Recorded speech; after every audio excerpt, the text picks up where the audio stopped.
बहू का हक। अरे केसर की अम्मा, बारिश का मौसम है, तुम्हारे रसोई में पकौड़ी और चटनी की महक कब आएगी।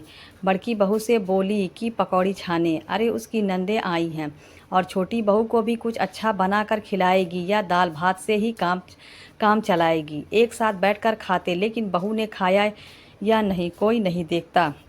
बस कमरे में बैठे बैठे यह ज़रूर बोलते कि अपने लिए रख लेना, लेकिन यह नहीं देखते कि बहू अपने लिए रखेगी क्या जब कुछ बचा ही नहीं। लीजिए मम्मी जी, यह हमारे हिस्से के बचे पकौड़े पापा जी।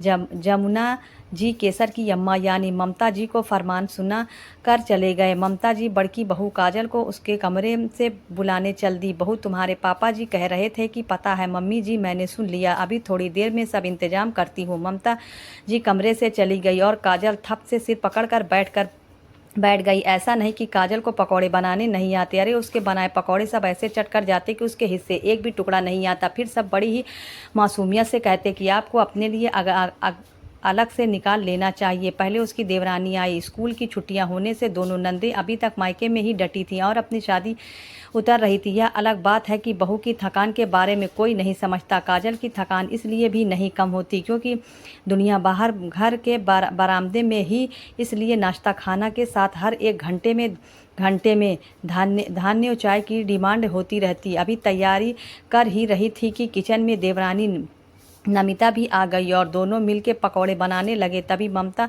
जी की आवाज़ आई, बहू पकौड़े निकाल या नहीं, सब यहाँ बेसब्री से इंतज़ार कर रहे हैं। हाँ मम्मी जी, हो गया, अभी लाई। और फिर एक के बाद प्लेट बाहर जाता गया और साथ में यह भी जुमला आता कि आप अपने लिए भी रख लेना।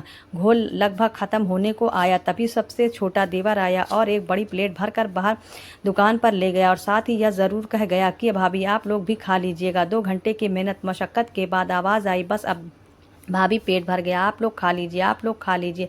लेकिन भाभी, यहाँ तो पकौड़ों के नाम पर सिर्फ चूरा बचा है और चाय भी आधी आधी कप। नमिता ने खाली पेट और चाय की पतीली देखते हुए कहा, काजल बहू, एक प्लेट पकौड़े और हैं, दुकान पर पापा के मित्र आए हैं। माता जी किचन में खाली प्लेट लिए खड़ी थी, लेकिन मम्मी जी पकौड़े खत्म हो गए और चाय भी।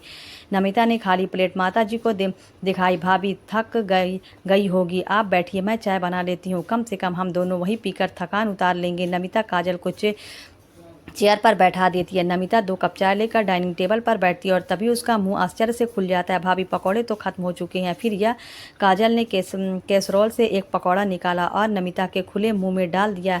एक्सपीरियंस छोटी बहू, एक्सपीरियंस मत भूलो, मैं 5 साल सीनियर रह बहू हूँ, यहाँ सबकी आदतें जानती हूँ। सब बोलेंगे कि आपने लिए ज़रूर रख लेना, लेकिन यह देखने पर भी प्लेट खाली हो रही है, सबका खाना नहीं रुकता, इसलिए आज मैंने पहले तुम्हारे और अपने लिए कैसरोल में पकौड़े रख लिए थे और साथ में चटनी भी अलग निकाल ली थी, इसलिए चाय के साथ पकौड़े का आनंद लो, और वो भी तीखी हरी चटनी के साथ। वाह काजल बहू, अपनी देवरानी को चोरी करना सीखा रही। अभी मैंने पूछा तो तुमने कहा कि ख़त्म हो गया और यहाँ पर कैसरोल भर कर पकौड़े रखे और बाहर तुम्हारे पापा जी के दोस्त बिना खाए चले गए।